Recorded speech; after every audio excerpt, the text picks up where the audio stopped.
চার দফা দাবিকে সামনে রেখে বৈষম্য দূরীকরণের জন্য আন্দোলন নেমেছে সারা দেশের কৃষি ডিপ্লোমার শিক্ষার্থীরা।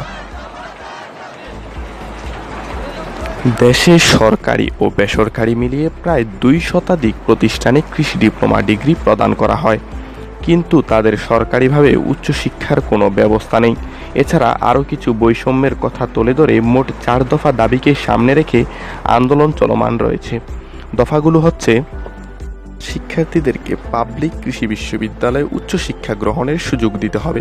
কৃষি ডিপ্লোমাধারীদের শিক্ষার্থীদের জন্য স্বতন্ত্র কৃষি বিশ্ববিদ্যালয় তৈরি করে দিতে হবে, অথবা আয়তনে সবচেয়ে বড় কৃষি প্রশিক্ষণ ইনস্টিটিউটকে বিশ্ববিদ্যালয় হিসাবে ঘোষণা দিতে হবে এবং দ্রুত সময়ের মধ্যে কার্যক্রম শুরু করতে হবে।